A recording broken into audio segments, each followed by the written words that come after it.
Hello and welcome to another episode of TGI Kubernetes. I'm your host, Joe Beda. I am CTO and founder of Heptio. We're a startup in Seattle and actually around the world now, where we are helping to bring Kubernetes to enterprises and beyond. For those not familiar, TGI Kubernetes is a weekly-ish live stream that either I or Chris, we're going to have some other folks from around Heptio work on it, where we go and we talk about some of the Kubernetes topics of the day, what's going on, do some hands-on keyboard, explore some stuff, and start talking to folks. And so that's our plan today.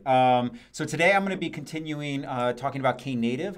I was talking about Knative a couple of weeks ago, and then Chris did last week, and she talked about CNI and networking and Calico. And so we're switching off a little bit. But I like to start by saying hello to everybody. So one of the things I was doing is I was messing with so I use OBS for doing this stuff, and I can host the chat over here on the right. But I was messing with the CSS overlay on that, and I screwed it up somehow. So there's some weird white outlines that I haven't had a chance to figure out. So the first thing, Sean, you were on here beforehand. Welcome. In the notes, and I can post this again. We have notes for the episode that are sort of like collaborative thing. Let me go ahead and copy that link and post it again. No, that's not what I want. Oh, no. Sorry, give me a second here. I'm down here off screen here trying to copy this link so that you all can see this. So this is a link that you can go to if you want to help take collaborative notes on this stuff. And so this is something that we're trying out. Please, everybody, be respectful. Chris, if you could take a look at that and maybe work with Carlicia, who is helping us out here, to lock that down if we start seeing some bad stuff happen. So anyway, so Sean, welcome. You were here on first, and then Lamatti, I see that you guys are already talking about stuff. Working on getting CFP submitted. I'm going to talk about that. Let's see. George is on vacation. Oh, Justin's here. How's it going, Justin? Good to see you. I'm glad you could join us. Let's see. Nadir, good evening. Yeah, so it's 1 p.m. Pacific time for me. This is the worst time for me to choose to do this live stream because most of the rest of the world, it's either Friday evening or Saturday morning. But, here we are. I kind of named it, and now I'm stuck. Let's see. So Nadir, good evening. Parthaban, Fabio, Lucas. Let's see. So if we could, the watch live now link in the repository to point to this episode. Yeah, we got to figure out how to actually automatically update that stuff. Okay. Hey, Chris, could you file a bug on that one? Just to make sure that we don't lose it. So lost from Finland. I'm not going to, Ulu. I'm sure I'm butchering it. Moody from New York, Chromefire in Germany, Aaron in Toronto. Let's see, we got Jay Hernandez from Guatemala. Ed in Starbucks. Are you here in Seattle, Ed? Gus in Hamburg. Roy's also in Toronto. So David is in Montreal. Yeah, so awesome. Thank you, everybody, for joining. Oh, and then Matt's joining us. He's on the Knative team. And so hopefully when I get in the weeds, he'll be able to sort of reel me back in here. I appreciate that you joining us here, Matt. And then Ashish is watching from the car dealership. Emrican from Turkey. Awesome. All right. Gopal from Amsterdam. It always blows me away just seeing folks come from everywhere. It really is super, super cool. So in any case, I'm going to go ahead and I'm going to jump right in. Okay, Lamatti is saying, Joe, did you happen to find out if they're going to split out the monitoring between Fluentd and Prometheus from the Knative install? I don't think that's happened yet. I think there's plan on it. Yeah, Matt says yes. I am going to, so I spun up a new cluster and I kind of took it to where we were last time. There have been a few changes in the YAML. I haven't had a chance to sort of look at it exhaustively, but there were a couple things I noticed. And, oh, he says there is a no-mon YAML now also. Okay. Well, I didn't use that one when I brought it up, and I don't want to go back to the install stuff because I actually want to get into the meat of Knative here more. Suresh from Hamburg, nice to see you. Okay, so I'm going to go ahead and jump in. One of the things that we like to do is, talk about sort of what's been happening in the Kubernetes world, new stuff that folks might be interested in. I can give you a little bit of my opinions on some of this stuff, and then we can kind of take it from there. I usually try and keep that pretty limited. So the first thing I mentioned this, and I put the link in there, is that there's some a Markdown document that we're going to check into our repo that has a bunch of notes with timing and stuff like that. So we're trying to get some process here so we can collect more data and folks can make easier use out of, like, you know, an hour and a half live stream. So if you all want to join in and help with this, this would be really, really useful and really helpful. So there's that. I just turned my volume down a little bit. I think it was a little hot. And then we have some links that I want to actually get going on here because there's some really, really interesting stuff. So the first one, and I'm not going to use this because I just haven't had a chance to play with it yet, is that we're starting to see some really interesting community tools come around for Knative. And I saw this on, I think, one of the Knative mailing lists.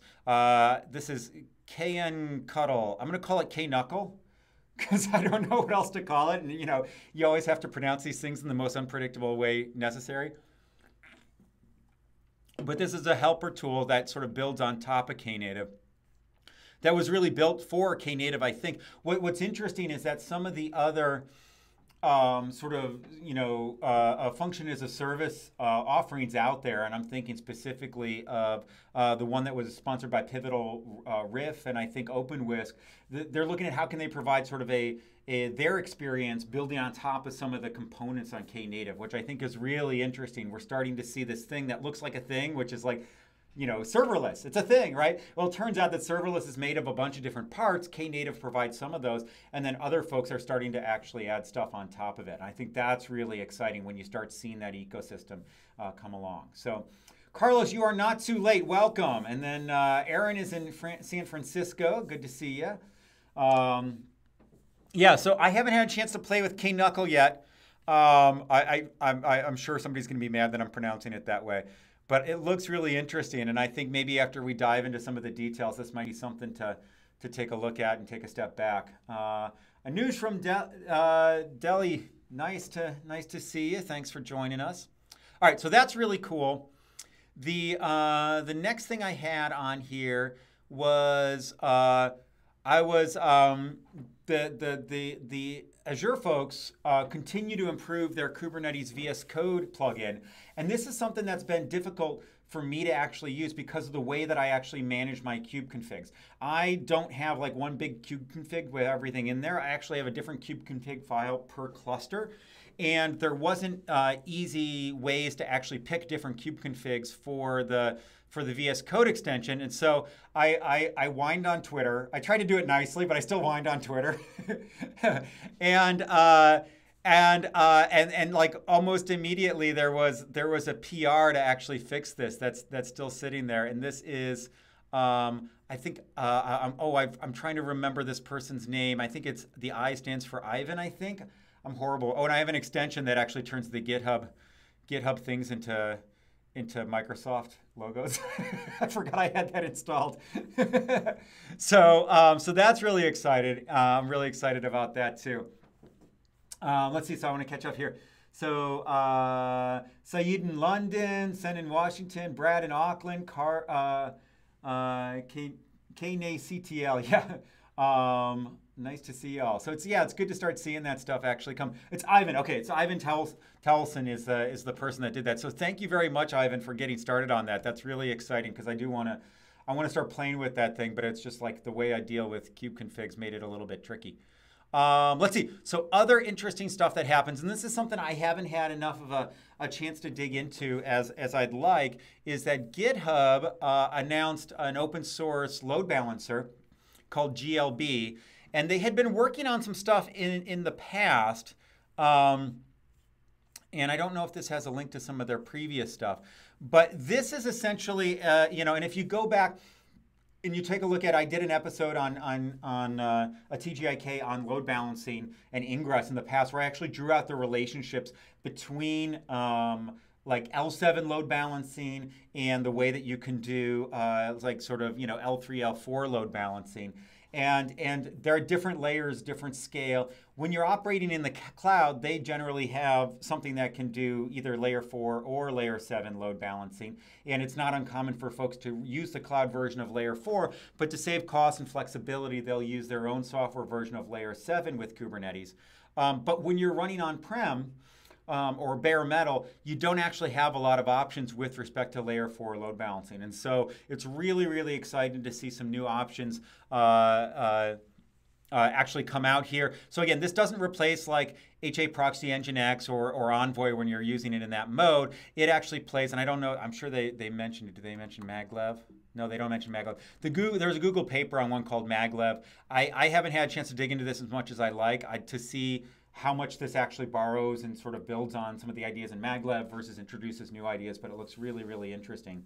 So Maddie, yeah, so this operates at a different level than GLB or Nginx, right? So if you're on the Amazon world, this sort of replaces NLB, and it's probably most similar to Metal LB, which is a non-official Google project, I believe. I believe it's, that is like for bare metal also. And so I don't know, yeah, this is not official Google project, but just happens as Googlers that did it. So I would say the GLB and Metal LB are probably the most equivalent here. But again, I haven't had a chance to dig into this world as much as I would like. Yeah, but these operate at a different level than like Nginx or HA Proxy or what have you. And then Justin's saying there's also Katron from Facebook, which is very similar to, okay, so this is, we'll put these in the notes. Katron, I hadn't seen this one. Justin is all about keeping up with all this stuff. So this is the Facebook scalable network load balancer. And again, these things operate at sort of like a lower level than the L7 load balancers that come into play. Let's see. So Sen says IPVS load balancers are an interesting tool for Cube 1.11. Yeah, and so IPVS, I don't know which of these uses IPVS, but there's also a mode for Cube Proxy that uses IPVS. So this world is incredibly confusing. So if you're watching and you have no idea what I'm talking about when I say layer 4, layer 3, or layer 7, or we're talking about these different things, don't worry. This stuff really is hard. There's a lot of detail here, and a lot of these things really come into play when you're actually running a lot of stuff at scale, right? So when you're doing small things, there's a lot of options that are a lot easier to work, and you don't have to sweat all these details. A lot of this is like, you know, a bunch of car geeks geeking out over like the different types of engines and sizes and stuff like that. Like a lot of this stuff doesn't come into play when you just like, you know, want to put your foot on the pedal and go. So okay, so let's get these. We're gonna take notes here, and we're gonna have. Okay, we got Katron in there, and then we also have to make sure we get Metal LB listed in there too. I'm taking notes live.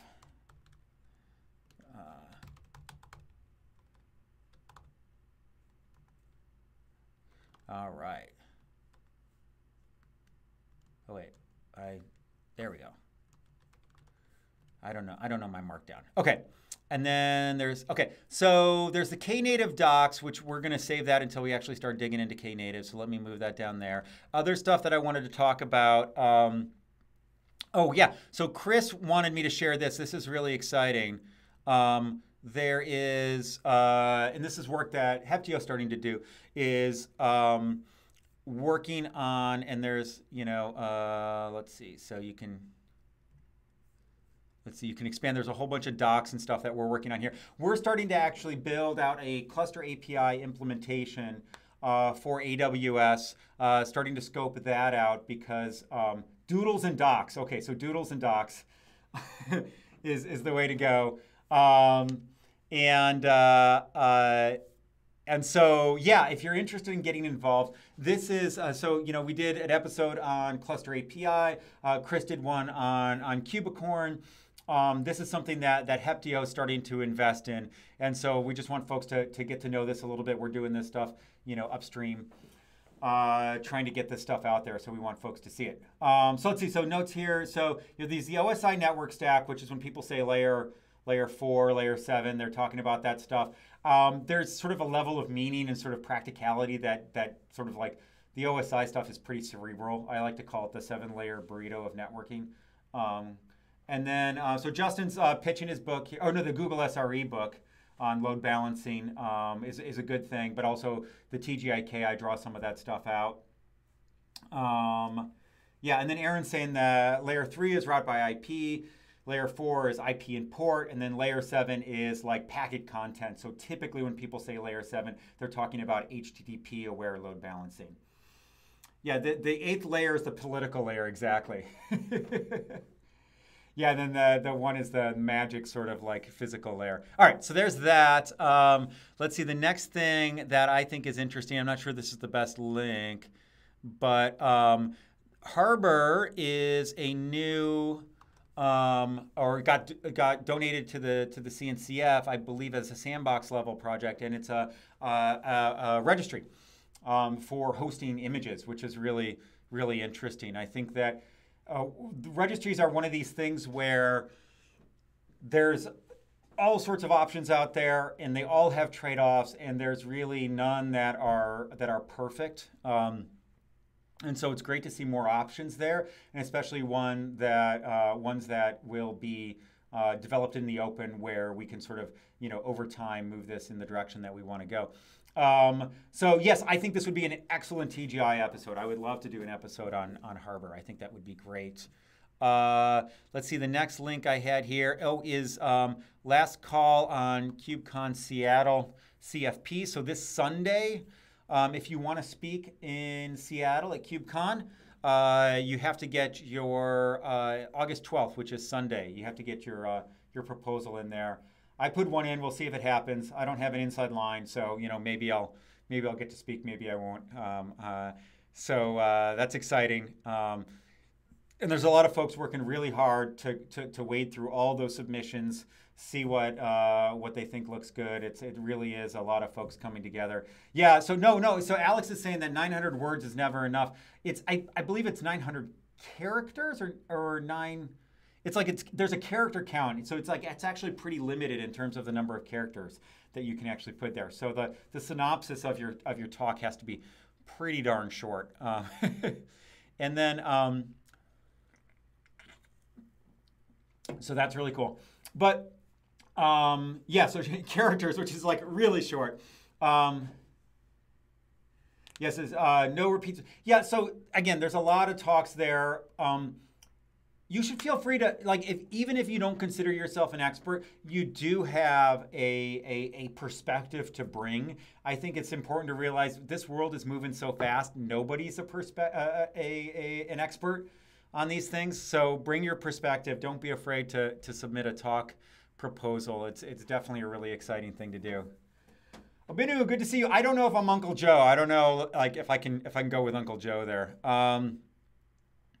Oh, here's no, okay, Chris wants me to show you this tweet. The new OSI model. Okay, this is Ashley. Physical, software. Oh, no, this is Ashley taking a picture of Chris talking and then not tagging Chris, I think, is what's going on there. Is that what's happening? So, yeah. Typical for both Chris to have a picture of herself and then Ashley not to give her credit. I'm just kidding. Oh, and then the other thing I forgot is Prometheus graduated. Let's see. So let's put the TechCrunch article. So Prometheus is the second project in the CNCF to graduate from being an early tool, like what do they call it? Not an incubating tool to a full project. So that's actually really, really great to see. So let me go and we'll say, if I can, congrats to Prometheus. There we go. All right, so there's our notes. All right. Is there anything that folks think that I missed here that we should talk about? Because I think there's a lot of cool stuff going on. Let's see, I wanted to save that. I have that. There's that. Yeah, anything I miss all? All right, let's just jump in here. Okay, so I picked up where we left off before. So let me go through, and what we did is we went through installing Knative on top of a Kubernetes cluster. Oh, part of them on CNCF graduation, what's the qualification? That's a really good question. This is the type of thing that a lot of people get together and argue about in really boring meetings. I've been in some of these, it's not a lot of fun, but the graduation, it's based on usage and maturity. And so the CNCF has different levels.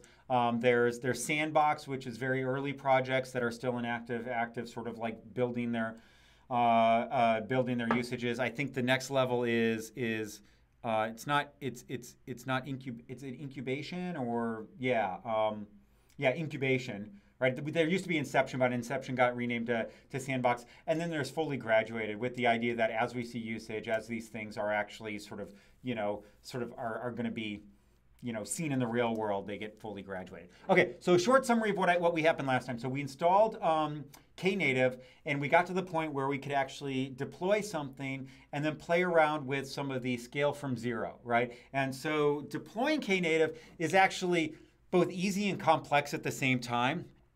And I'll show you what I mean. So if I go through and Knative currently depends on top of Istio. There's some discussion of actually making that be a sort of more decoupled relationship between Knative and Istio. But currently it depends on Istio. Installing Istio is, installing one YAML file, but that YAML file is absolutely enormous. And so that's what I mean by complex. Because if you really want to understand what's going on there, so Istio currently has 3,200 lines to install it. And then you install the Knative components on top of it. Knative is composed of really 3 different parts. There's the serving part, which is essentially scale to zero and helping to bring together a sort of higher level model around building, driving the building, getting things running, and then hooking up all the routing. And then there's a builder, which is a framework for building containers from different types of templates, different types of specifications. And then there's an eventing system. And so when you install Knative with a single YAML, it installs all that, plus a bunch of other stuff involving monitoring so that you can get more of a sort of whole platform experience. One of the things, based on some of the feedback from 2 weeks ago, that the Knative team is working on, is making this stuff be more a la carte so that folks can actually install some of this stuff, but not other stuff. Oh, I got blurry there for a second. Especially around the monitoring piece, because you may already have monitoring to some degree. Let's see. So Matthew says that we're going to talk about our plans to decouple at this week's API working group for those that are interested. Yeah. So Knative is an open project. If you want to get involved, there's a bunch of community resources to look through. They have their Slack, some mailing lists, all that stuff. And so if you want to talk about that relationship to Istio, they're going to be digging into that at the API working group meeting. And Mitoj, demystify Istio 1.0. I'm not probably the right person there, but I can tell you that the problems that Istio solves that I think a lot of people find value in is it helps you dynamically route between services. So it's mainly focused on what's called east-west traffic. So one service talking to another inside of your data center becomes especially important as you're doing microservices. It also can be used for stuff coming in and out of your cluster, but a lot of the focus has been that east-west traffic. So in and out of the cluster is north-south traffic. Between clusters or within a cluster is east-west traffic. This is just the nomenclature that people use when they talk about this stuff. The north-south traffic is not as much of a focus for Istio right now. So it allows you to do dynamic routing there based on a whole bunch of stuff. It allows you to get metrics and insight, who's talking to whom, how much traffic, look at error rates. And then finally, there's a security component to it in terms of being able to make sure that the right folks are talking to the right places in the right time and writing security YACL. So it brings all those things together. It's a pretty complex system, but it also brings a lot of benefits also. All right, so that's me. That doesn't demystify Istio. That helps to define it. So I'm not going to try and demystify it. Okay, and then if we look at the full meal deal for Knative, this one it's called release.yaml when you download it. It's 17,000 lines in YAML. Now don't freak out about that. A lot of that is like like HTML and configuration files that are embedded into config maps.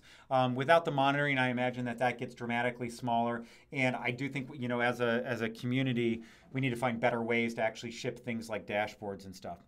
So so that's what's going on. So I got that installed, and then what you can do is you can define a service, and this is the simplest sort of hello world service that they have, where you're specifying an image. There's an environment variable passed to it. And then there's some nesting here, and I can't promise that I totally understand all the different levels of this nesting. But when you apply this, this will set up a Knative service, which is an expanded idea of it's not just the service in the Kubernetes service, which is really sort of a name and routing type of thing.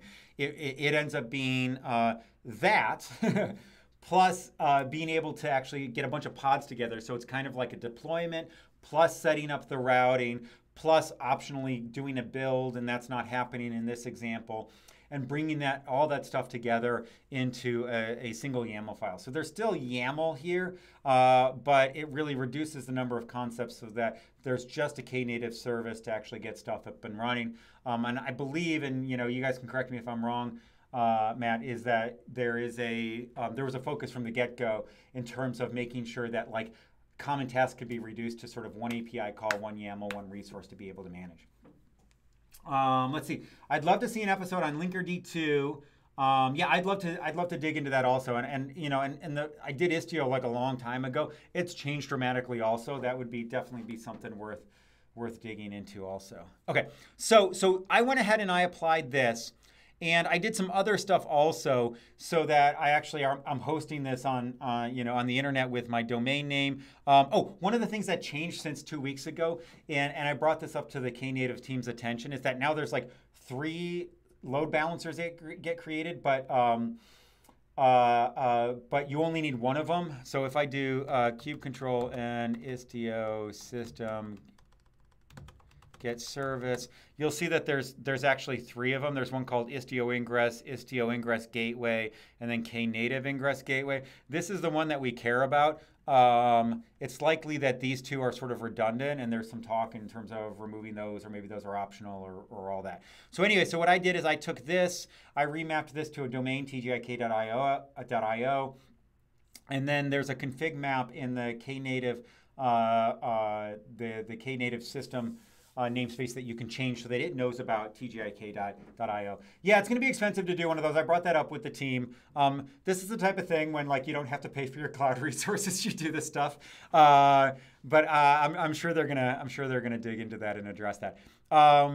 So, and then I went through and like in Route 53 here, I'm using one of our Quickstart clusters. In Route 53, you can see I set up a couple of CNAMEs, star.tgik.io and then star.default.tgik.io. So Alex is referring to when I did OpenFAS, there was like, we were moving fast and somebody actually got access to the control plane directly, and it did not end well. I felt really bad about that. This is open to the internet, but this is only data plane stuff. This is only stuff. So right now, if folks go to hello-world-go.default.tgi.k, so wait, I want to do this first. Don't do that yet. Get pods. Okay, there's no pods here. I'm going to do a -w, which says watch for this. And then if I go and if I refresh this, what you're going to see, yeah, there's pods coming up because somebody actually hit that. And so this is showing, and this is what we ended with last time, is the transition that Knative helps manage as you go from 0 to 1. And that transition from that cold start, from, hey, I'm not running everything, to a request comes in and I start things on demand, that's actually really, really cool. And that's one of the things, yes, transition, thank you, Chris. And that's one of the things that that really I think folks like a lot about serverless, is that if you have services that you're hosting on a function as a service that has this 0 to 1 cold start type of thing going on, the cost essentially for hosting something that has very little traffic ends up being very, very, very low, almost zero. And so that is really, really cool. And that opens up this type of thing for a whole bunch of scenarios where you don't have to keep a pod around for something that may run once in a while, right? So, and you think about something like, hey, I want to do a Slack bot, right? And maybe like, my Slack bot will be hit like, I don't know, 8 times a day, right? It's like, it's kind of silly to keep a pod up and running for something that's going to get hit 8 times a day. Whereas doing something like Knative with a 0 to 1 transition is really enables that and makes that cost effective in a way that it might not have been before. And so the interesting thing here is that we're doing this with a generic container image. And I believe, and I think this is something that we can dig into a little bit, is that it can't be necessarily any old container image. There has to be, I don't know, you can tell me if I'm wrong or right with this, man. There has to be some level of interaction or sort of interface to that container image so that it can actually play well with this stuff. I may be wrong there, though. Okay, so that's where we left things last time. And then I was catching up on the episode, and I had a diagram there about the objects that exist in Knative, and so Alex says the autoscaling goes a bit wild at the moment, trying to maintain 1 pod per request. Okay, there's a runtime contract describing some of the constraints. Yeah, okay, so it can't be any container, but if you can build a container that meets that contract, then it can actually play in this world, which is really interesting because it means that we have something that has some of the qualities of function as a service without having all the constraints of that. So we're exploring with Knative. I mean, I shouldn't say we. Knative is exploring Okay, so here's interesting. Yeah, so you can really kick the autoscaler to create lots and lots of pods. So that might be something that is get deployments. So yeah, we're up to 19 right now. At some point, so now this is thing. So if we do kube control get pods and so if I go ahead and if I look at that, I don't know. So you can see, okay, yeah. So this actually has requests here, but it doesn't have limits. But the request, I believe, means that we did an episode on limits and requests, is that you can't overload a cluster with this. Well, you can overload it in terms of like at some point we'll actually be able to go through and we'll fill the cluster up, but we won't necessarily overcome well, some of this is like, okay, so this is not bounded in RAM. That's the istio init one. Yeah, so at least there's limits in here that actually helps to make sure that this doesn't totally take down a cluster. But there we go. Okay, so this stuff, there's stuff coming and going here as it scales stuff up and down. So Aaron says you could theoretically fill the IP space with the cluster with pod IPs. We'll run out of room on the cluster, but because there's requests in there, I believe that it'll stop packing things in at some point. Yeah, so nice plot to take out a company out of business, have wild autoscaling. Most of the time when folks do autoscaling, there is some level of limits.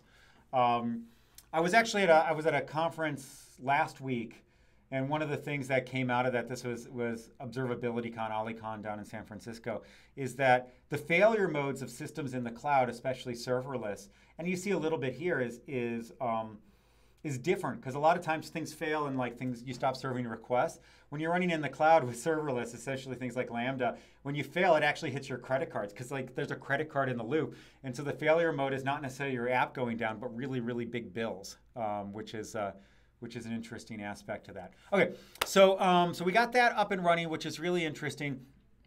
One of the things, I'm going to switch to my dock camera. And last time I noticed that I did a bad job of making sure this was centered, is that we have this object, and right now it's called a service. But there's confusion versus, and there's no good names left in anything. That's how I came up with pod. There's no good names left in anything in computing, so don't give them too hard a time. But a service, this thing does building. It configures routing. And then it sets up pods. Okay? So it actually does a bunch of jobs all in one. And the thing that it manages is a thing called a configuration.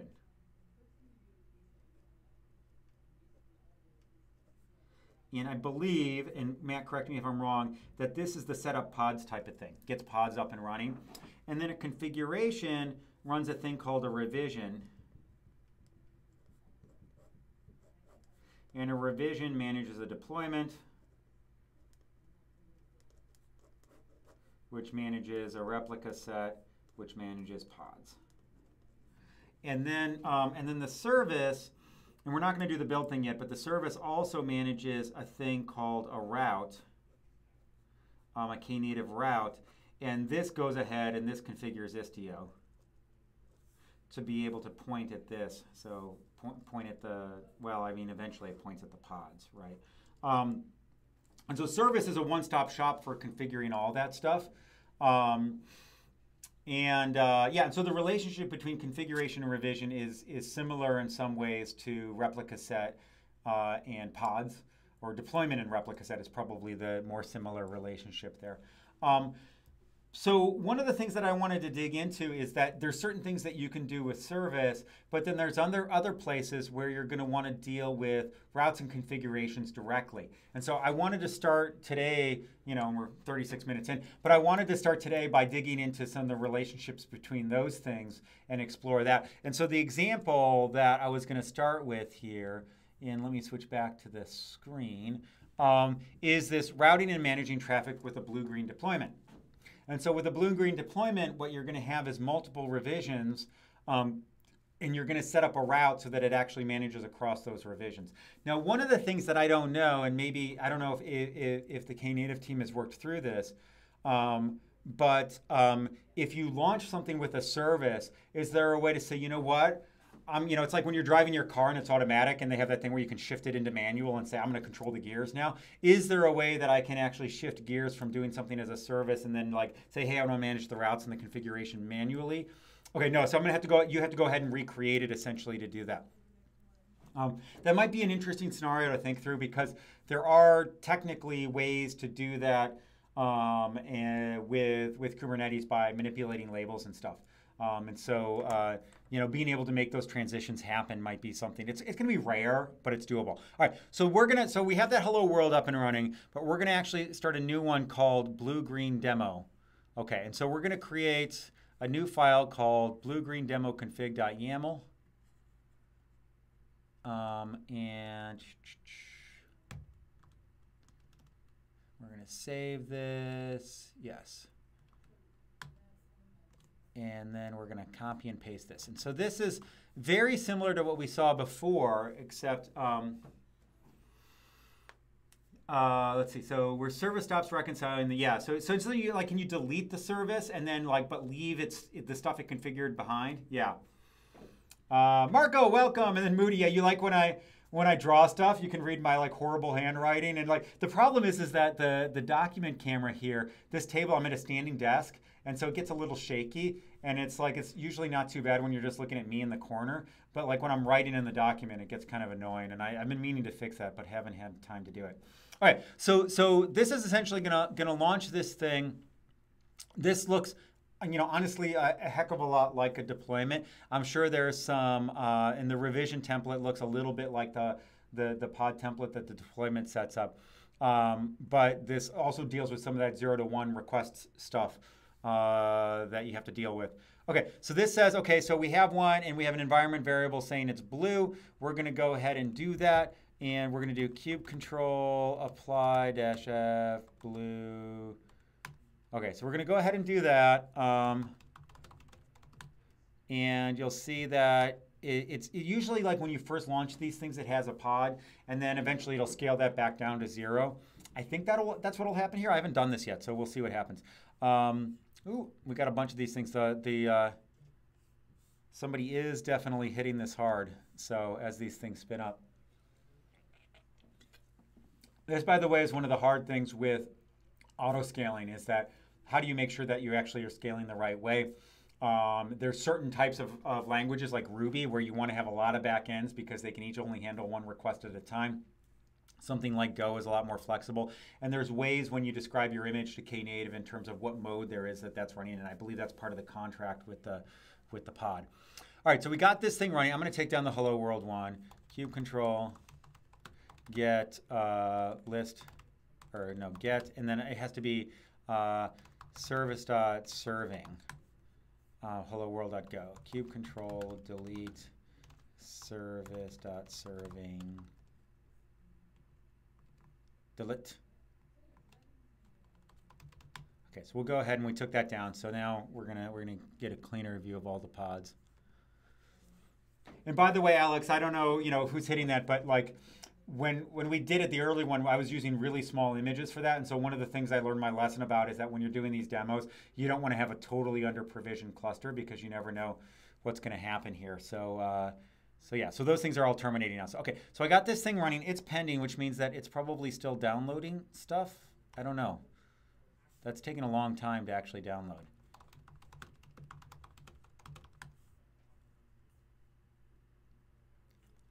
Oh, it has taints. Oh, insufficient CPU. Okay, yeah. So that's what we're seeing is that like it got starved out because we had those other things running, which is interesting.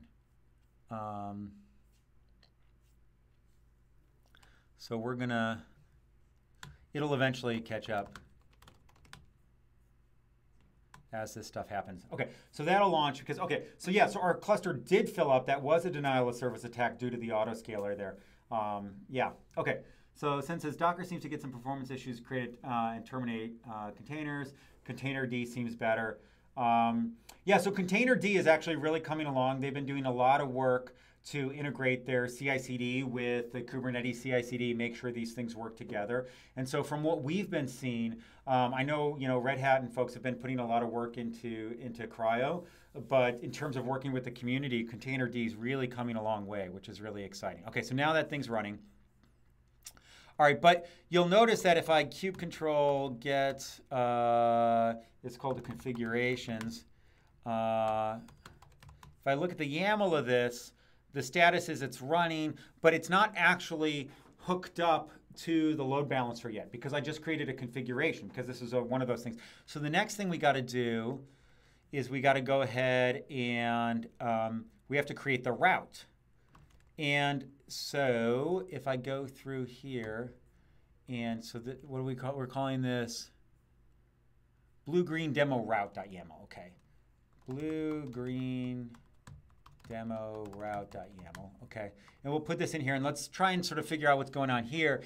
And this is saying that I'm sending traffic to a revision called blue-green demo 0001, and I'm sending 100% of the traffic there. What's interesting here, and I think, and I'm trying to understand exactly what happened, is that when you create a configuration, as you change that configuration, so kube control get configurations, you can see we have one called blue-green demo, right? But then that creates and manages a set of revisions, and we have one called blue-green demo 00001. Every time you change the configuration, it actually creates another one of that. It increments that number. And then that's the thing that is actually referred to in the route. And so one of the things, and I'm wondering what Matt and the team's thinking is about this, is that if I'm going to do like a GitOps type of thing where I'm managing routes and configurations at the same time, it seems really brittle to make the assumption that, hey, well, when I push it, it's going to be configuration number 3 and then plumb that into my route, right? It's kind of like you need to push it and then you need to see what it gets named to make sure and then use that to feed back into it. And so understanding, like making that revision name be really predictable would be something that I think would be really useful here because this seems a little fragile to me. You can't specify your route and your configuration at the same time because you're not exactly, you can't be 100% sure what the revision is going to be named. And so maybe a way to actually name revisions would be helpful there. But then you have to worry about, well, what if revisions are like, you get changes to revisions because I think they view revisions as immutable. So that's something that I think is interesting here. But anyways, now we're sending 100% of the stuff here. You can if you name the configuration in the route, You can name the configuration in the route. Okay, which then sends it to latest. Okay, gotcha. But if you want to refer to like, hey, sort of next versus previous, there's no way to actually sort of name the revisions based on the configuration, I guess. I don't know. So yeah, I'd like to work through some of those flows and understand that better. But now if I do kube control get route, or kube control apply the route, that'll go ahead and do that. Kube control get route blue green demo. And if I look at this, what you'll see is that, okay, I have a domain now. Okay, so we got that up and running. If all goes well, and it may take a little bit of time for this stuff to actually come together, but if I go ahead and get this, did it already spin things down because I talked too much? No. It's probably, there we go. Look at that. Woohoo. So we have V1 is our blue one because it's blue. Look at that. How great is that? And you can't miss it. This is a demo made to be done on stage. You can tell. All right, so that's great. And so now we're seeing how we're sort of manually configuring both the route and the configuration. Now, the interesting thing here is that I can go through, and if I go back here, I can go through and now let's update the configuration. And so what we're going to do here is I can do this by hand also, but we're going to, from blue here, we're going to say make this one be green. So that's a different version. We're going to change this to green. I don't know why I need to change both of them. But I just go, so this is like, hey, I upgrade to version 2 or whatever. Yeah, Vile and Mark did it on stage. Yeah, I did see this demo on stage, but I wanted to like touch it and feel it myself because you know, look under the covers and see what's happening and all that. So now if I do through and I do an apply of that, that'll go through. Oh wait, it says unchanged. Did I save it? Oh, that was the route. I changed the route. Okay. So where's my other apply?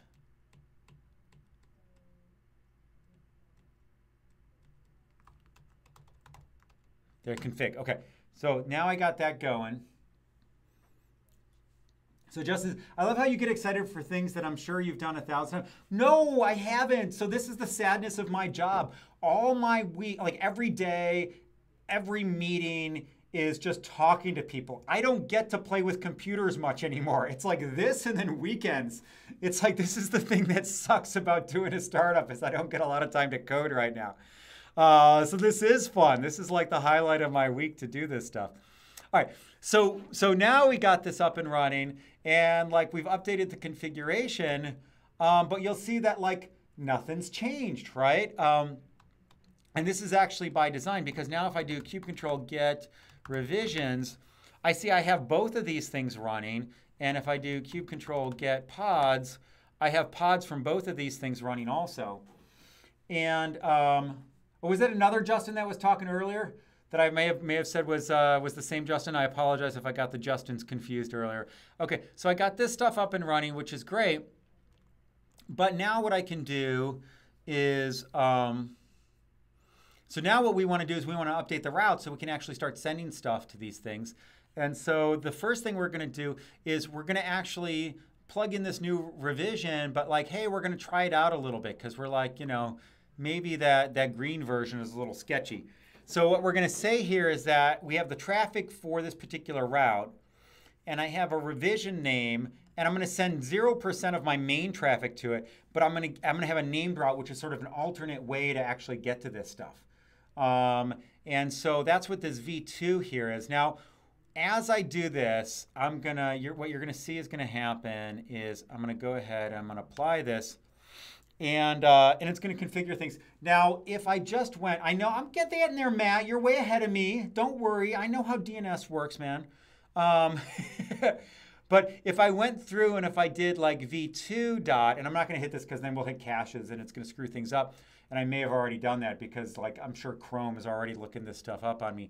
But if I do this, this is actually going to like not resolve with DNS, right? So now what I need to do is I need to actually, it's like because of, there's no way in Route 53 at least, and I don't think Google does it either, to say not only want to do a wildcard. I wish I could do something like, star.tgik.io as being a record, which means that like, hey, I want to do everything deep. I just want you to go deep on this. But unfortunately, you can't do that. So now I need to do blue-green. I would need to do star.bluegreendemo.default.tgik.io. And then, oh shoot, and then I need, okay, I need to copy this, shoot. Create record. Okay, so I'll do that. I have to do it in the right order here because otherwise it loses. And then I'm doing a CNAME of that. I would do 5 seconds here because otherwise like clarity ensues. And then it's that. Okay, so give me a second here. I'll explain what's going on here. So I'm setting up a new DNS record that says star.bluegreendemo.default.tgik.io goes to that ingress controller that we had before. And this is a CNAME record, which is essentially like a soft link for DNS. And I'm saying the TTL is 5 seconds because we're going to be changing this stuff a lot. And then the create button is all the way down here in the AWS console. It's really confusing. It's easy to actually miss it. And you're going to sit there staring at it going like, how do I actually make this thing work? And so what you end up doing is you end up having to create this cascade of DNS for like, okay, well, I want to do one for like tgik.io and then default and then blue-green demo. The ultimate thing that we're going to want to see here is integration with Knative with something like external DNS, which is a project that started as part of, I believe, SIG AWS that automatically goes out and figures API-driven DNS services like Route 53 for you so that it can automatically set up these records and make sure that everything works. So now let's go through, and if we do v2.this, look, now we got app.v2, and we can actually go through and we're hitting that one directly. So you're a way to actually change this stuff as you go.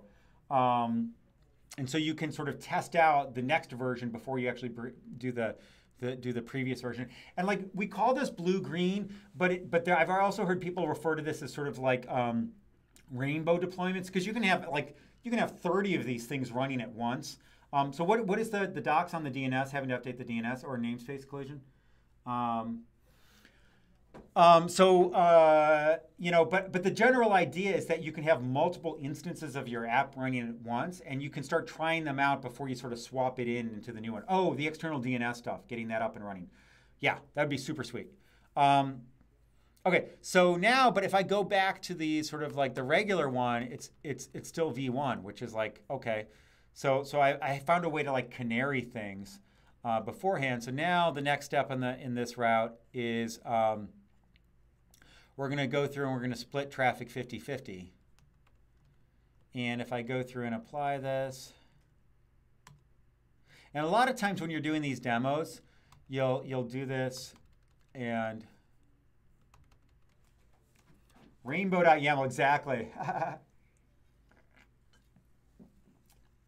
So sometimes called a dark launch. So Carlos, I've heard a dark launch actually referred to something else where a lot of times what you'll do is you'll want to launch something and it'll actually activate a bunch of backends and you want to do a load test on those backends. And so it's very difficult to generate realistic traffic to actually activate a new backend. And so what you'll do sometimes is you'll actually have your application hit the back end but not show any of the results. And so that ends up being a dark launch because you get to go through and try your thing at full scale without having to necessarily impact users. And so that's another term for dark launch, or another sort of like variation I've heard for dark launch. Okay, so this thing should be updated. Okay. So I'm doing Command Shift R, which tells the browser, hey, do a full refresh. Because a lot of times it's not doing caching. A lot of times when you're doing demos like this, there'll be like HTTP keep alives and stuff like that, or something will actually say, hey, I'm just gonna like keep using the connection I have, and it'll be really difficult to demo these things. So like you are like doing 50-50 traffic, but because of caching and stuff, you don't necessarily always see it. So I'm not sure I'm seeing exactly 50-50, but now we're seeing 50-50. And so now you can, like, a lot of times people will do like, hey, I want to do like 10% to my new stuff. You'll look at the dashboards, make sure things look like they're going well. And then we go through and then we can say, okay, that's looking good. And now I'm going to move to 100 here. And then, you know, hey, I want to take this and I want to keep this around as V1 just because I can go through and push that. We'll let that one go. And then Parthiman says, why demo on AWS? Like to push yourself hard, or is it where opportunity exists for platform startups? A little bit of both, I got to be honest. I think there are a lot of people using Kubernetes on AWS. And I think a lot of times when we demo stuff, when we talk about new stuff, we don't actually understand that like there's a lot of people out there. And so I want to make sure that I'm actually sort of representing that. It is, I think, you know, at least traditionally, it's been a little bit of a rough experience. So one of the first things that we did as Heptio is we did this quick start that makes it easy to get up and running with AWS. I want to keep that exercise and use that. It's something that we did. And then also, I think it's important to make sure that we keep everybody honest about portability around these things. And I think what's really, really interesting here, and I think this is actually really awesome, is that I'm like 80% sure that nobody on the Knative team actually ran Knative on AWS. Maybe they did, I don't know. But I don't think they did before I did the TGI 2 weeks ago. And when you go to the install instructions for Knative, what you'll see is that there's a bunch of sort of documentation for installing. Let's see, where'd that go? Installing on like, AKS, Gardener, GKE, IBM, Minikube, OpenShift, PKS, or Pivotal. Is that the same as PKS? Yeah, I guess so. But I'm like, hey, Kubernetes is like, it's more than just these distributions. And so I gave the team a little bit of crap on Twitter. It probably came out a little bit harsher than I meant about like, hey, like, what about just plain old Kubernetes? And then like within, 10 minutes, Evan, who I used to work with, had a PR to actually do this Knative install on any Kubernetes.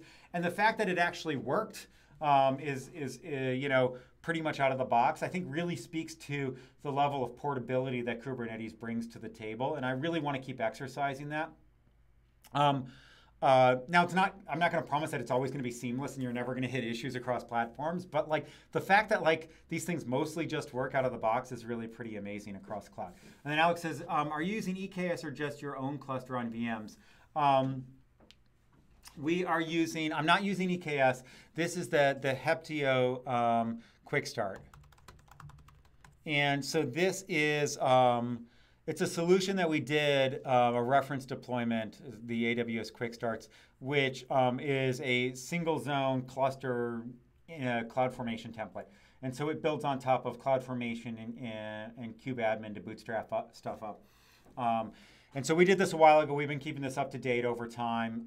It's pretty bulletproof when you just want a quick cluster on AWS.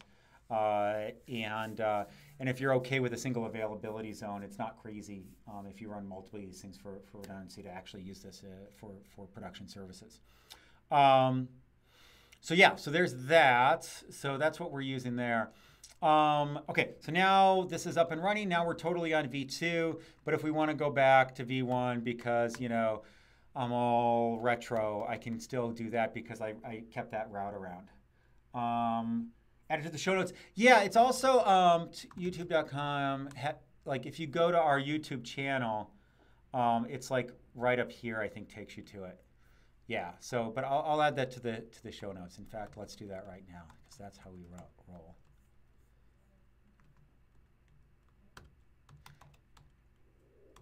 Let's see. Heptio quick start for.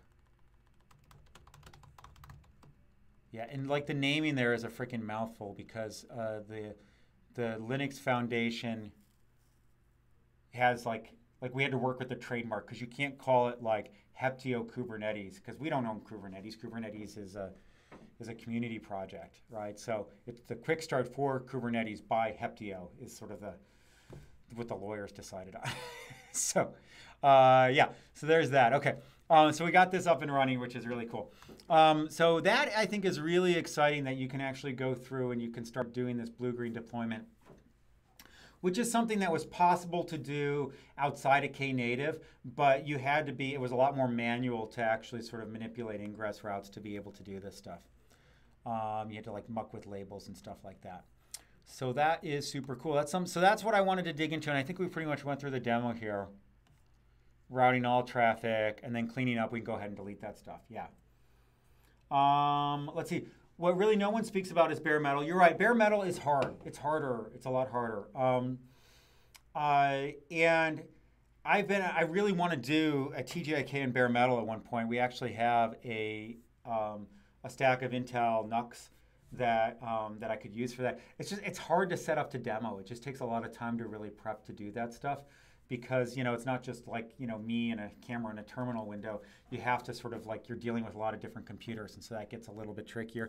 And what you'll find also with bare metal is that, especially when you start doing things like load balancing, the variations of the environments that you're actually finding yourself in is a lot greater. So it's definitely a more advanced move to do the bare metal stuff. So starting with Raspberry Pis is actually, or something where it's like a little lab environment is a good place to go with bare metal. All right, so we got that. So that I think is a really cool demo. I think that's probably the way that we want to go with serving. I want to find some time, and we have about half an hour left here. I want to start digging into the build stuff because I think that's really interesting, and I haven't had a chance yet to really dig into that. So this is Kubernetes build, but I want the documentation, or Knative build. So that points to that. Where's the documentation for samples and demo? We'll do the source to URL deployment because this actually brings it all together. And then, okay. Oh, shoot, we're going to have to do this. Okay, so the first thing we need to do is we're going to install the Kaneko build template. So am I saying it right? Kaneko. I'm going to say Kaneko. Sorry, Jason. You can catch up later afterwards. Just remember you're about an hour in. And if you watch it at 1.5, it'll take less of your time. So we're going to download this. So this is a build template. So I'm like, what the heck is a build template? Let's look at that. This is essentially a new thing that's part of the Knative world. It has a different sort of, it's build versus serving. And we have parameters where the incoming thing is the name of the image that we want to push, the Docker file that we're working with, which is /workspace Docker file. And then the steps are build and push. There's an image, and then we pass these parameters in. So that looks pretty useful. And I think the idea is that, like, at the end of the day, so many of these builders can be reduced to, you have some input parameters, and then you have a set of containers that you want to execute. What I think is interesting, and I'd love to dig into this, and I'm not sure if we're going to have time, is like compare and contrast this with more generic workflow engines, and how do those things actually compose with this? Because I really like, and I know that even after they've been bought by Intuit, the Argo folks are continuing to work on Argo, which is a more full-fledged workflow manager that has branching and differentials and stuff like that. I'm wondering how much of that is getting repeated with this build stuff, or maybe there's a way to bring some of this stuff together. So this looks cool. So Matt says, we want to standardize a number of Dockerfile builders to have a common build template signature. Yeah, I think, but the interesting thing is that this idea of steps is more generic than just building. It's more, and so there's other places where that makes sense. But there's also like, hey, let's just, create the experience, which I totally get also. All right, so we got that up and running. So that's what we haven't installed that yet, but that one's easy. Apply.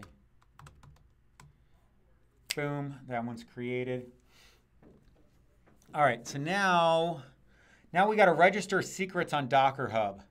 These are detailed instructions available, but these are the key steps. Okay, so this is the thing that's like a total pain in the butt.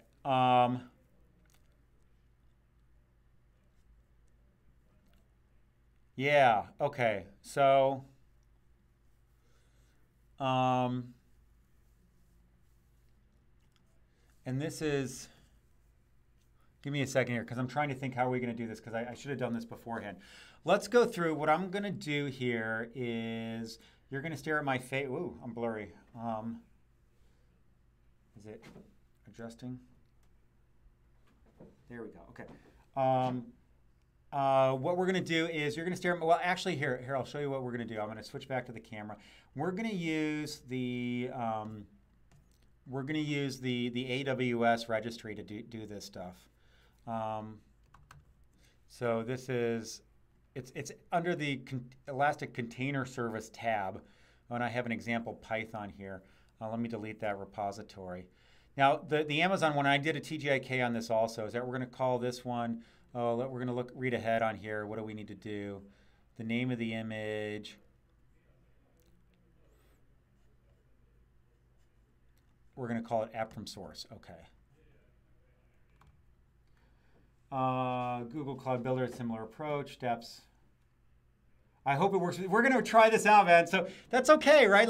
This is the promise of this world, is that this stuff should mostly work. But we're going to call it app from source. Now, one of the pain in the butt points about ECR is, number one, is that you have to create each repository a priori. You can't just push stuff and sort of create on demand when you do the first push.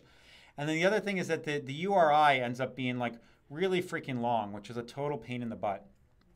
But what you end up doing here, and the reason why I'm gonna do this, is that it, and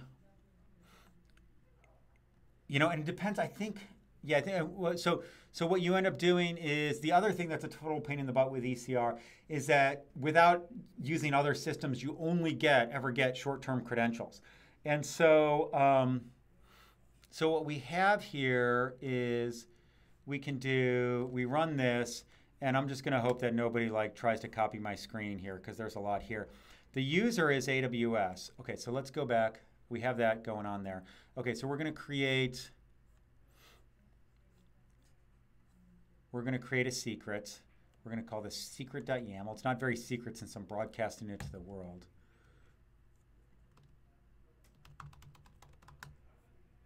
All right, and so we're going to put that there. The username is AWS. And so we're going to do that. That's pretty short. I think we can live with that. And then this string here, which again, don't copy it. Ends up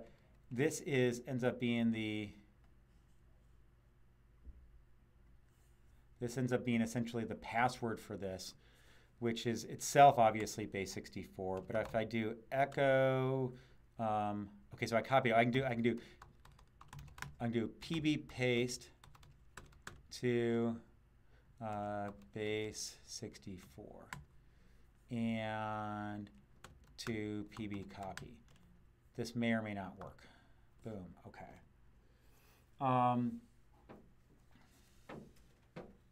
Echo-n. Yeah, I'm afraid that there's a new line on the back of this. So, I'm going to do echo-n.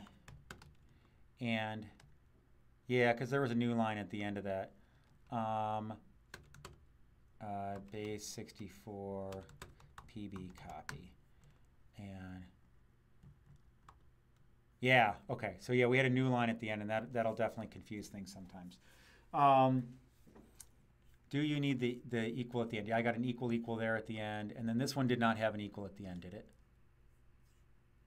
No, the name didn't have one. Okay, so there we do that. I'm going to do that. I can do cube control. And then is there a config map that I need to adjust? Oh, and then we have to create a service. We'll do that too. And so this thing is called, I have to change the annotation Docker 0. Why is it called Docker 0? I don't know, but we're gonna open secret, and we've got to change this. I think this is based on the Docker, the Docker, the Docker configuration file format. Okay, so when I did this, let's see, what did I do? It said, and then I need this here. this ends up being the name of the registry that this actually belongs to. Okay. So there we go. So is that right? Did I screw that up? Okay, so what did we have before? Let me make sure that I'm not confused. And that has a slash at the end. Let's put a slash at the end just to be safe. So the thing is that Amazon gave me an encoded password, but then we have to encode it again. So it's actually double base 64 encoding, and then the secret will like unencode it, and then that'll get uploaded, and then Amazon will unencode it again. And so a lot of times in this world, what you'll find is that you can like have things be like double base 64 encoded because folks aren't sure exactly where it's going to show up. Because like if you look at like JWT's JOTs, they'll actually be base 64 encoded also. And we can actually try with this. We can do like we can do echo, we can do PB. I don't know. We won't mess with that. Okay. So I think that's working. So kube control apply -f secret. We're going a little bit off the rails here, but we'll see what happens. I need a service account.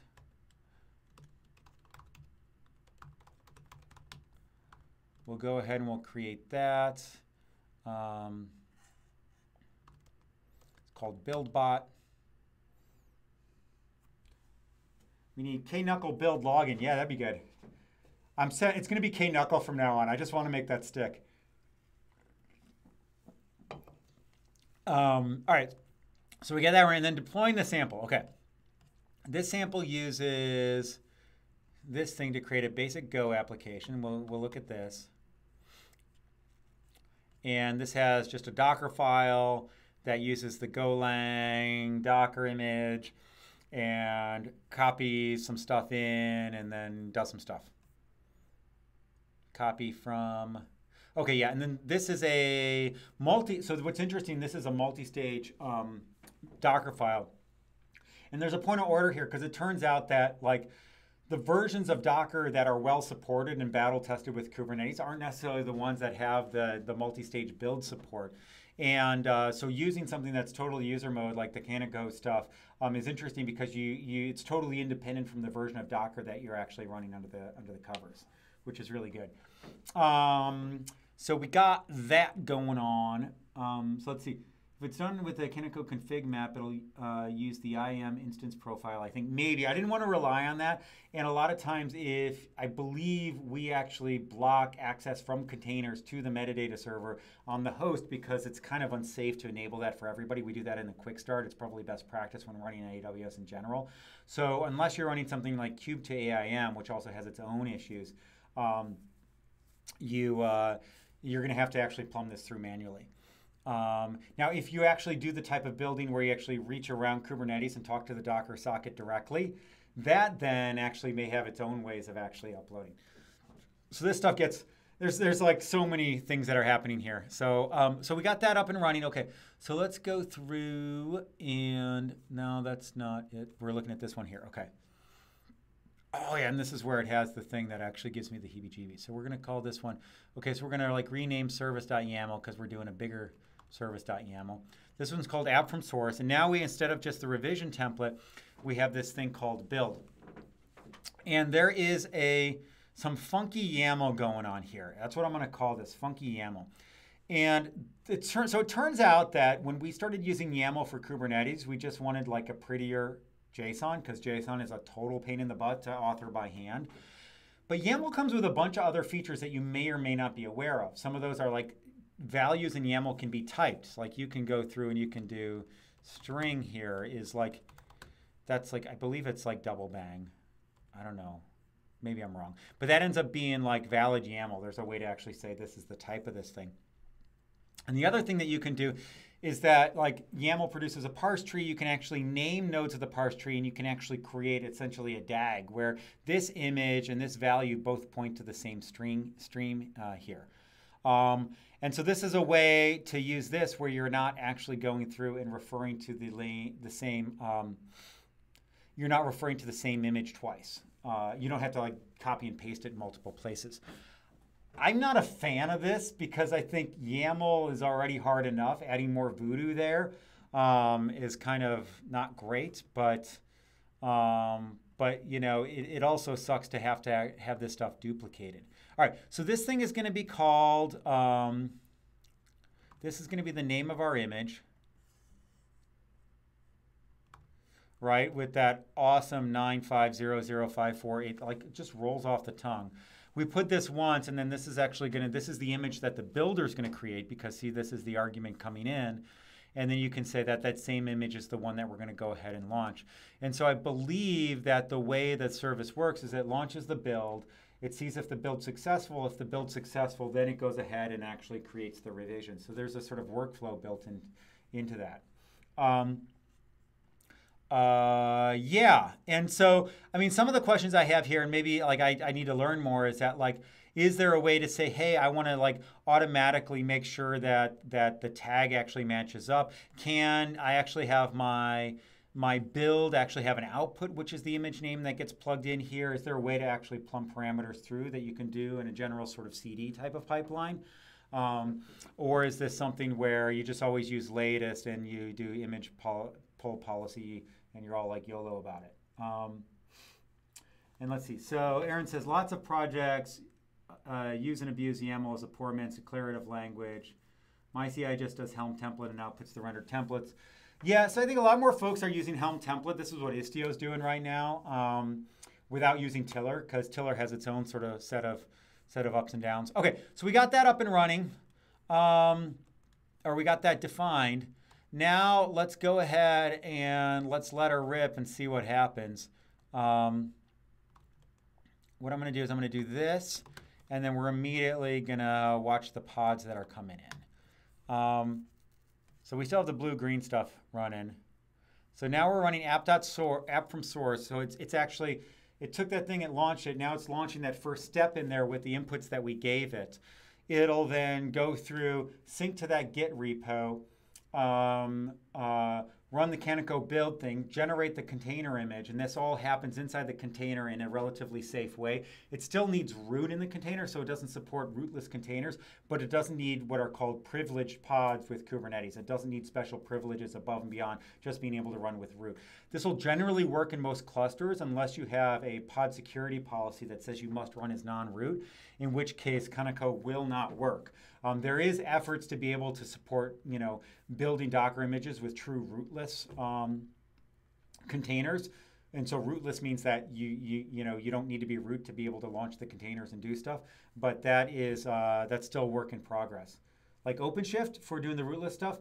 The build stuff still needs like daemon access. So a lot of the work going on with OpenShift does not do this.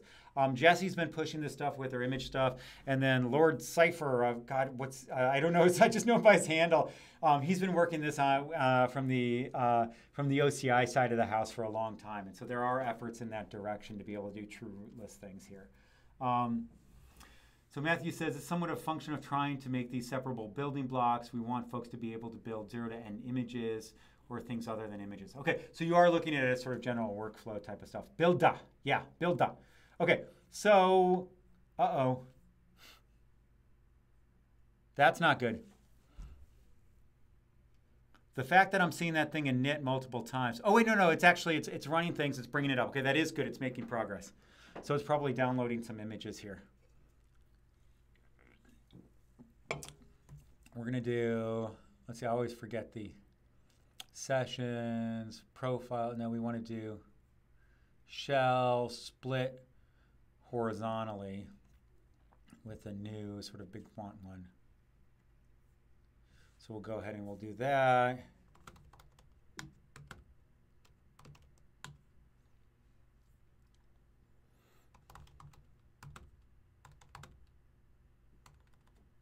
Describe. Oh, init error. What happened here? So this is successfully assigned default schedule. So we assigned it. So something errored out. Oh, we have volumes going on here. Wow. What are the volumes? So we have, okay, so we have a couple of empty dir volumes.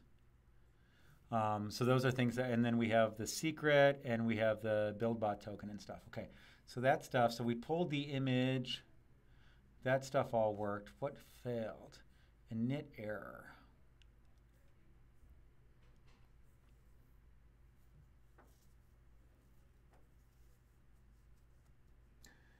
Yeah, so Docker and Docker is, if you're doing Docker and Docker, or if you're giving access to the Docker daemon, essentially you're giving folks root on your cluster. So let's see, so this thing's terminated. I'm trying to see what happened here. Basic Docker, Docker pullable, credential initializer. So terminated complete. There's the mounts. So what happened here?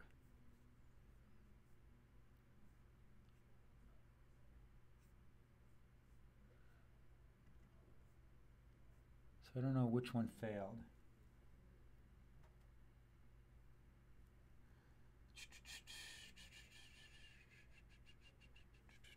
You guys are talking about VMs running on Kubernetes. So yeah, so that's called, it's not virtual kubelet, it's I don't, there's like the virtual kubelet, kubelet virtualization, VM kubelet, vkubelet. There's all sorts of different sort of permutations that have virtual in kubelet and Kubernetes involved. Okay, so this thing looks like it completed with exit code 0, so that's success. And then build step and push, error. So this one actually errored out. So this is, so let's see what happened there. Kube control, logs.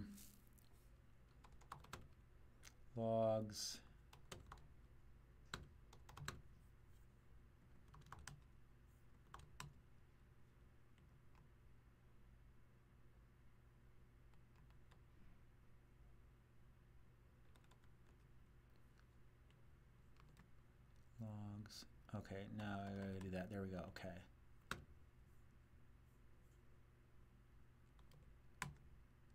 So I want to do, sorry, oh, we have to give it -p for previous, as I want to look at previous stuff.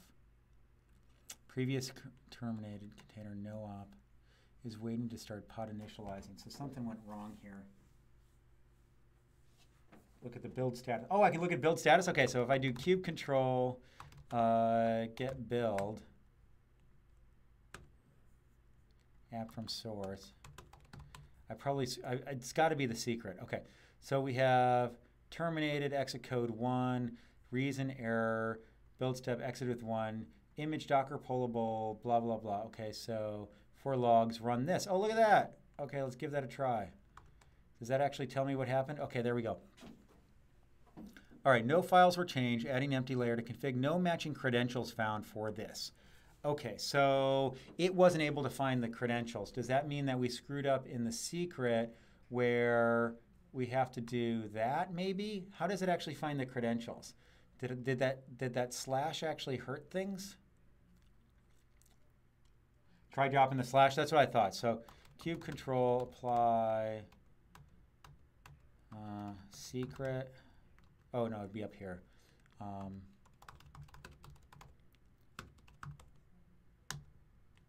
And then, is there a way to actually kick off the build again?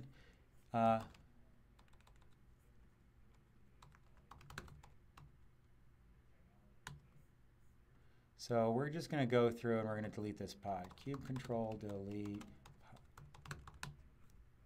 Have you tried turning it on and off again? So if we do that, what's going to happen here? So it's terminating now. So do I have to actually kill the thing or kill the entire service? Matt, or will this work?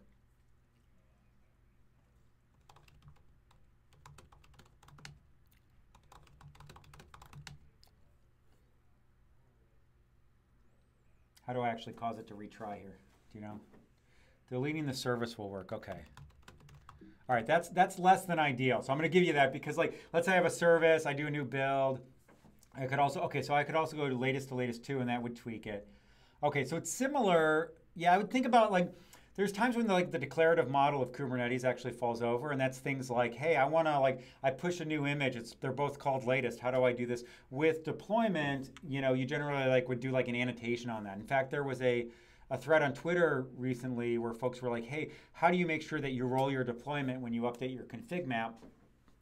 And oftentimes people will like, you can set up the GC stuff, and there's some really interesting stuff that's sort of bleeding edge there. But a lot of times people will have an annotation in their deployment that actually points to this stuff. So, all right, so let's go through, and we deleted kube control delete -f service. Oh, no. Oh, I have to do cd 046 because we're on episode 46. Kube control delete -f service.yaml. Okay, and then we can do apply service.yaml, and that'll actually go through, and now we're recreating this. Kube control get build. Okay, so that thing was recreated. It's initting.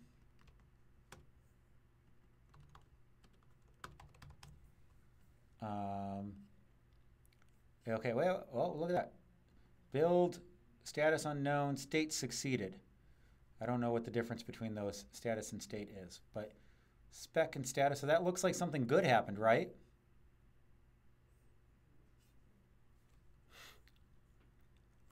All right, so now, okay, now that's the blue-green deployment thing. Succeeded is, oh, it goes from unknown to running. Oh, we got another error. Shoot. Let's see, was that the same thing?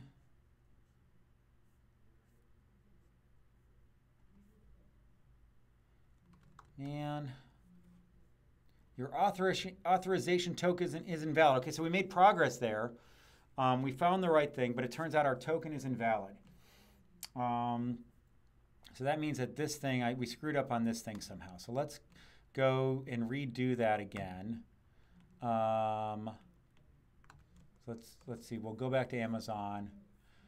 We're gonna be so happy when we get this working. It's gonna be awesome. So we have to do the AWS login. So we're gonna do this again, right? And then out of this, we need this string here. That looks like what we need. And we need to do echo-n. And we want to base 64 PB copy on this. Okay. And now, okay, so that's what we had. Oh, that looks different. That definitely looks different. I wonder what we did. Well, actually, no, it wouldn't be the same anyways, but let's go ahead and do that. We'll do apply. We'll apply the secret. We'll do the delete. And then we'll go ahead and we'll do this. All right. It's going to work this time for sure. You think I may have double encoded the secret last time. I think you're right. So it was like triple encoded. See you later, Alex. Sorry you couldn't stay to see it to the end. We're like at 3 minutes for my like hour and a half thing here. We're going to see how this goes. Okay, so I mean, so there's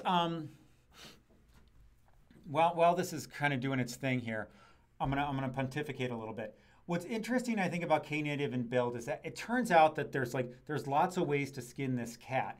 One of these things ends up being building new containers, pushing them to registry, stuff like that. What I'm wondering is, and then the input then to the Knative serving system ends up being a container image that meets a certain contract so that it can actually deal with the 0 to 1 scaling and all that.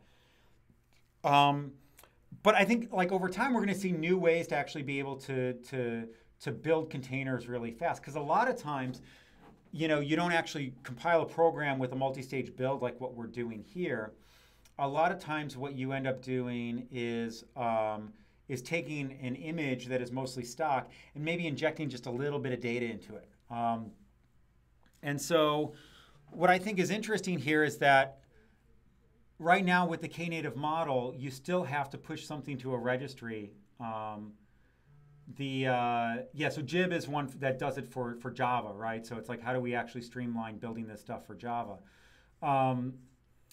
And then, so Jeremy says, is the first episode in Knative I missed? There is. If you go, we have a github.com. So if you want to look at it, github.com, Heptio TGIK. it has all the episodes and pointers, Jeremy. So yeah, so let's see if this is working. It says stuff's happening. We are knitting. Okay, so what you find is that the input into the serving stuff might be something along the lines of, well, it's this image plus this config map, or this image plus this environment variable. And so the fact that we're only pushing, that you have to manually wire up the output of the build to the input of the template, and those things are actually like, they're more tightly coupled than I'd actually think we might want to be. And so, yeah, that's an interesting problem of how do you actually go through and actually break that stuff apart. Oh, look, it said completed.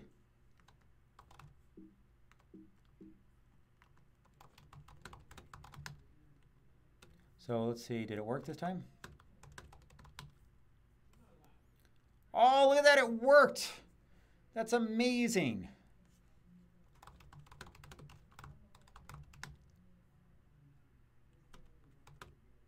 Oh, we have to do service.serving. And this thing, oh wait, failed, unsupported. Oh, maybe it didn't work.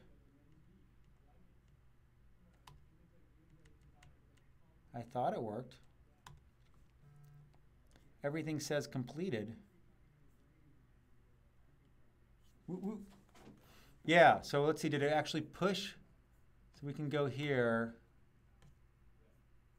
And, oh, wait. If I hit cancel here, there we go, app from source. All right, we got something pushed just now.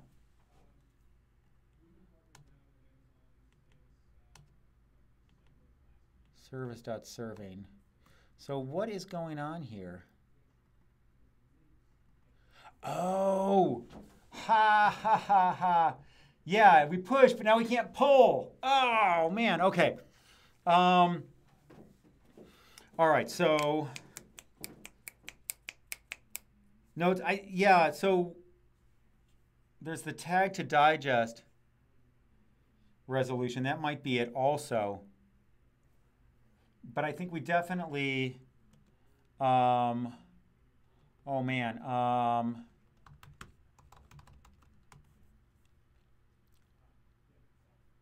so okay, so this is an old thing that we did. That's the IAM role with policy. That's not the one I was looking for. Yeah, okay. So there's this ECR updater thing. So the problem is that we're not pushing to a public repository, and so that means that we have to configure Kubernetes to be able to pull from this, which is interesting because it's a pull secret, image pull secret, which is different from the push secret. And I think one of the things I'd like to see is actually using the same secret type for both the pushing and the pulling, which is interesting. I'm trying to remember the, like, okay, so Kubernetes image pull secrets. So we're going to look up the documentation. We're going to power through here. We're going to get this working.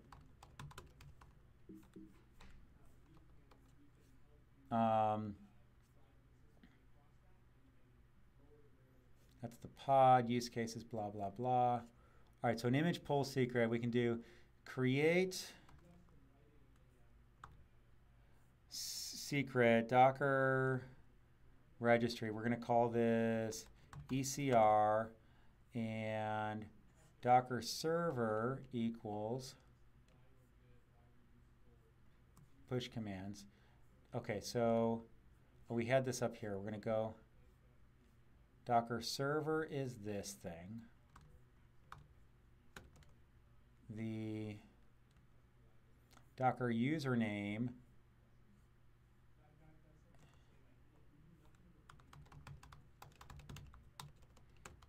Docker password equals, and then the password is this big long thing here.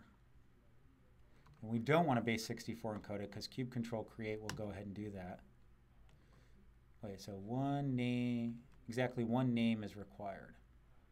Oh, what did I do? I didn't need to do, that's Docker server, -- Docker server.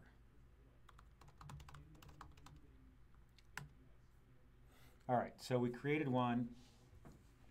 And then we have to do and then we have to add it to the service account so that it actually gets used. So I did a TGIK on this. And so I don't know, is there a way to tell Knative to use a specific, yeah, copy this, it'll expire in 12 hours. So you guys can push images all you want for the next 12 hours. Is there a way to have Knative use a specific Kubernetes service account? I think that's an interesting question also. All right, so we want to do this. Kube control, edit, SA default. We're going to do the default one to begin with. We can go through here, ECR, go ahead and do that. That's edited. And then at some point, let's see.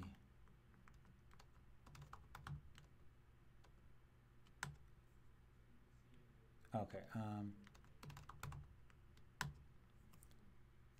Now I wonder if this will actually try again here, because like the pod will automatically keep trying. But I wonder if this thing does like a back off type of thing. So we're going to try through, we're going to go through and we're going to do it one more time. Kube control.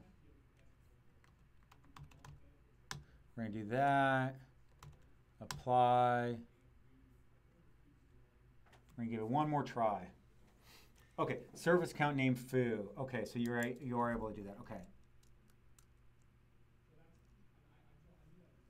And then that gets applied to the pod then. You're using that pod with that service count. Okay.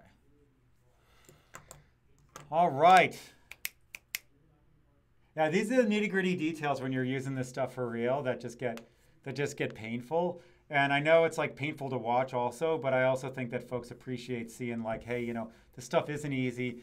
There's a lot of like, oh, I got to slash wrong. I got to try again.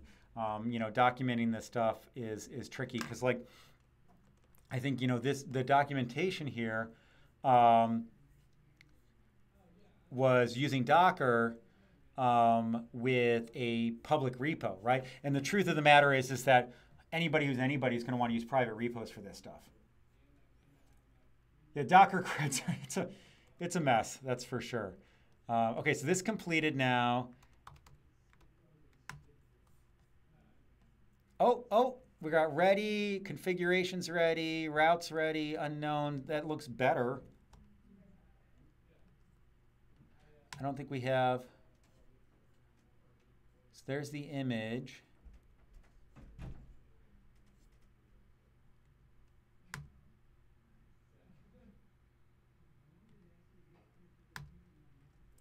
Unknown means still reconciling. Okay, so, but it hasn't outright failed yet, or at least that we see.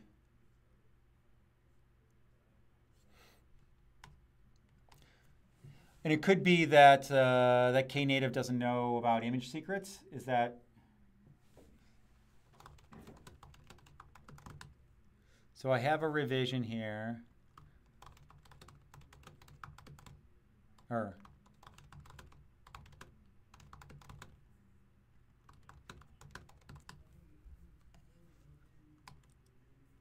wrong key. That's the one I wanted. All right, so this thing, there's no status on that one yet, so it's still thinking about it.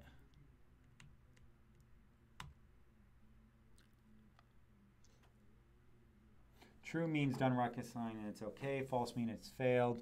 Unknown means we don't know yet. Okay. And the conditions. So I do like that Knative uses conditions a lot because conditions are better than like a lot of other stuff in Kubernetes. Like when you have like an error in image pulling, it ends up being showing up in the event stream. And these things are not events, they're like conditions, right? They're things, the revision controller looks dead. Okay, so I may have found a bug, in which case I apologize, Knative team, for doing this. Yeah, no, I really like the conditions pattern. I wish we were using it more in Kubernetes. There's a subtlety of like when is stuff sort of full-fledged status versus when is it a condition. And I think we're still figuring out sort of the right view of that stuff. Okay, so this thing looks like it's broke. Kube controlled, Knative, system get pods is something like, or wait, Knative. Is it, what is the namespace? Is it Knative system?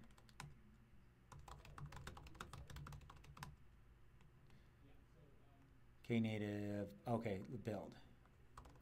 Well, this would be serving because the build is complete now.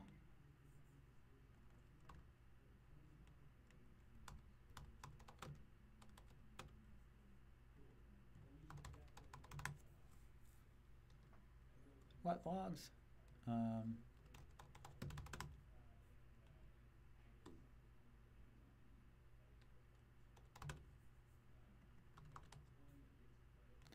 Pods pod, not found. Oh, this stupid thing. Oh yeah, that's right. I forgot we did. So Knative serving. So here we go. Level. This is all JSONified. Caller. Successfully synced. Successfully synced. These logs are not the easiest to read, guys. They're all JSON. I mean, it's good for parsing and stuff, and I'm sure they look great in Stackdriver, but not super helpful right here. I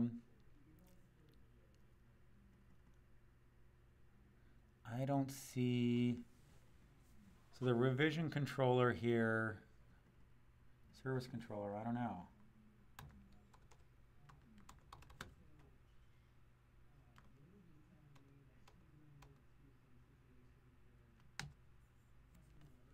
Yeah, it looks like it's broke. It's on the cluster if you did the full install. I did do the full install, but I think we're gonna have to call it here, unfortunately, folks. All right, so Knative team, I am happy to help debug this stuff later if you want. I think, you know, I did what I should, right? I think, you know, what we're gonna find is that like this idea of using some, you know, non-Docker registry that's gonna be local type of thing is gonna be probably the norm for folks that are using Kubernetes in anger. You know, there's folks like JFrog that do this stuff all the time. So there, you know, there's Quay, there's Quay is on-prem, there's the cloud ones. So, you know, there's this mode, like even though I'm sending it to ECR, this idea of using a separate registry is going to be really important. I don't know where it fell over. I think we're probably out of time to dig into this. That's not satisfying. I wanted to. Yeah, but you use GCR with integration, that actually means that you don't have to do image secrets. I think that's probably the question here. But I am happy to help you all debug this stuff. Yeah, using anger is like, you know, use it for real versus like just pretending. This is not using it in anger. This is just playing with it. So yeah, so Knative team, reach out. I'm happy to help you debug this stuff. I'm sure, you know, there's a 90% chance that I screwed something up. Try deleting the blue-green. Cube control, delete. Where is it? Configuration, blue-green. Cube control, get configurations. Okay, it's blue-green demo. Cube control, delete. Route, blue, green, demo.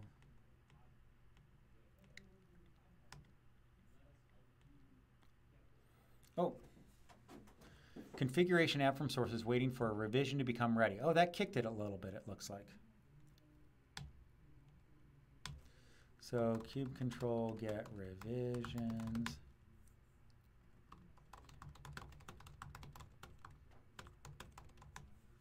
This thing still has no status. Yeah. So we kicked it. So, okay, cube control, delete. So we're going to try it one more time.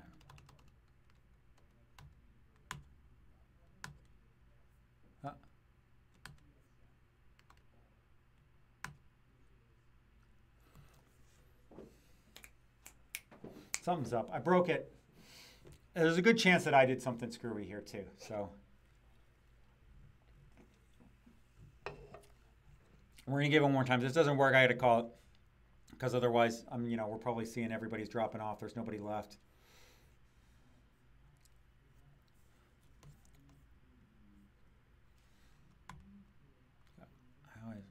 wrong keyboard shortcuts. So we're seeing that do its thing. Can send you links afterwards. Yeah, no, that'd be great to see that, because I think, you know, this is going to be, we're going to keep digging into this. I'm going to keep looking at it, but I get to learn at this like an hour and a half at a time. The rest of the time I have, like, you know, my day job to do. Okay, so that completed now.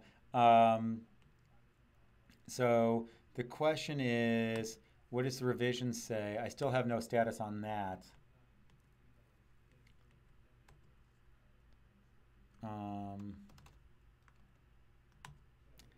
Yeah, this thing, I'm in that stuck position before.